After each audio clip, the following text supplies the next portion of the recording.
Love had stopped being loud in our house. It had become a habit, a quiet ritual of passing mornings and polite dinners. The day I found out it wasn't love at all, Sophie said, without looking up from her phone, I'm not happy anymore. I nodded like a man who still believed words could be fixed if handled gently. I was Adam, 34, steady job, steady life, convinced that steadiness was safety. I was wrong. We met at 23, or at least that's what the photos said. Back then Sophie laughed with her whole body. Now her smile was edited, practice for friends and strangers. For months before the truth, there were small betrayals, late-night texts with a shadow of a smile, excuses that came too smooth, laughter leaking from the other room when I wasn't invited to the joke. I told myself stress, then work, then nothing. Men are experts at turning suspicion into patience, when the alternative feels like admitting the world is untethered. The first real cut came on a Sunday I should never forget. I was home early from a shift. A storm had driven me back, and Sophie said she had plans with friends. I waited until 10, then 11, then the easy consolation of sleep. My phone buzzed at 2 in the morning, a video. Nothing explicit, just voices, the kind of casual intimacy that lives inside a shared apartment and reveals itself in the easiest of sounds. A laugh, a glass clink, a name. Jason, she said softly. It wasn't the name that broke me, it was how she said it, as if the syllables belonged somewhere I was banned. I didn't explode. That reaction would have been cheap theater. Instead I collected the shame like a coat I had worn too many winters. I replayed the video until the edges of it were familiar, until my chest was a quiet furnace.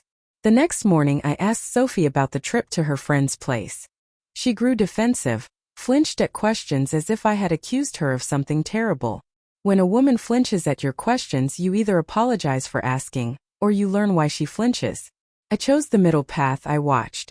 Not because I wanted revenge, but because I needed truth.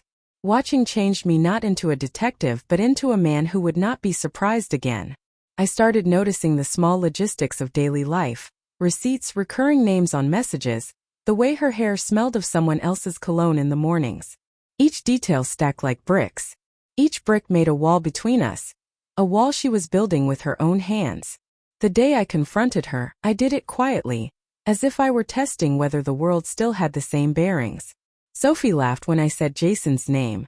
The laugh made my stomach drop and something else rise, something cold and purposeful. She and Jason both laughed, and laughing together became the proof I needed. They told me to leave. They told me I was paranoid. They shoved me once, then again. It was the first time she touched me like that. Not with tenderness but with contempt. And when they pushed, the rest of the house watched in silence. Jason's hand hit my shoulder first. Not a punch, just enough to make me stumble back. Sophie screamed, not in fear but in anger, like I had walked in on them. Something inside me cracked, not loud but final, like glass underfoot. I didn't swing back. I didn't yell. I simply turned away and said, "You'll regret this." It wasn't a threat. It was a prophecy spoken by someone who had finally seen the truth naked. When I walked out, I didn't go home because that was home. I went to my car, sat in the driver's seat, and just listened to the rain hit the windshield. Each drop felt like an echo of the laughter I'd heard from inside. It wasn't betrayal that burned. It was humiliation. The woman I built a life with had looked at me like I was disposable. For years I'd believed silence kept peace. That night I realized silence only feeds cruelty. I didn't sleep. I went to work the next morning pretending everything was fine, but the truth was pacing inside me like a caged animal. The next few days were a blur. Sophie didn't come home and I didn't ask. I started gathering proof instead. Screenshots, bank transactions, location tags. Every lie had left a fingerprint.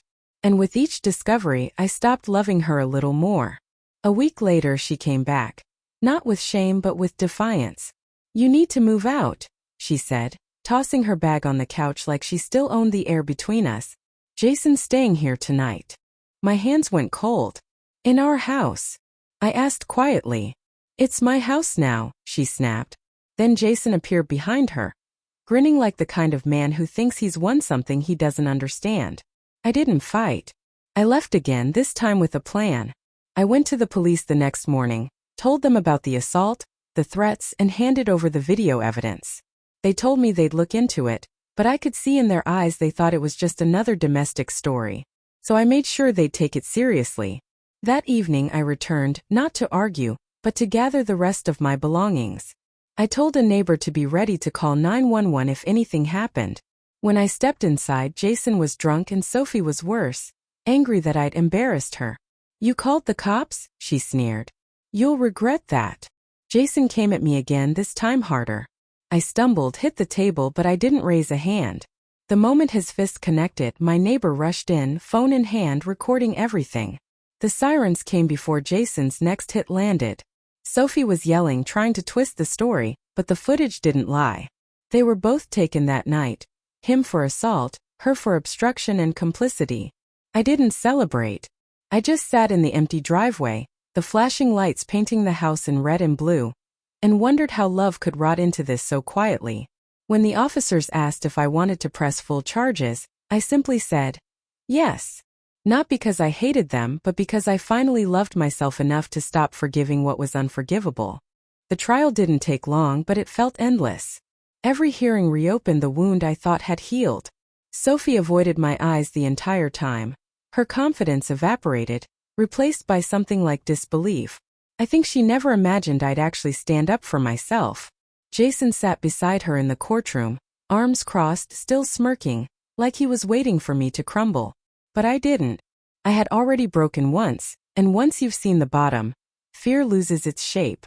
When the judge read the sentence, 6 months for Jason, 3 for Sophie, there wasn't triumph in me, just silence. Justice isn't victory. It's the sound of something finally stopping.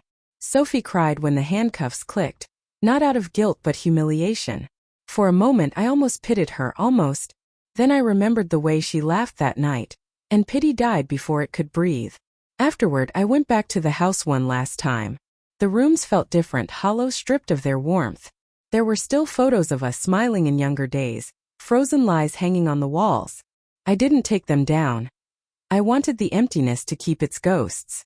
I packed my clothes, a few old books, and the wedding band I once wore proudly but now carried as a reminder. When I stepped outside, I locked the door and dropped the key through the mailbox. It wasn't an ending, it was a release. Months passed. I moved to a smaller apartment across town, closer to work. The quiet was unfamiliar at first, almost too gentle after years of chaos.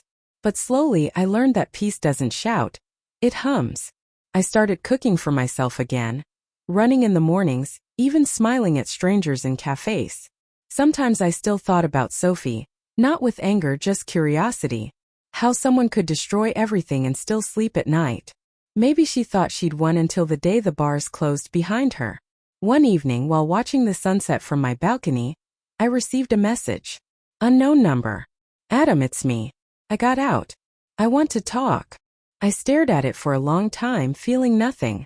The man I used to be would have answered, desperate for closure. But the man I had become didn't need explanations to move forward.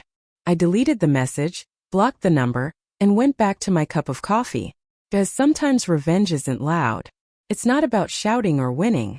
It's about surviving in silence while those who hurt you drown in the echoes of their own choices. Sophie and Jason had each other, and now they had records that would follow them for life. I had peace, and peace, I learned, is the most beautiful revenge of all.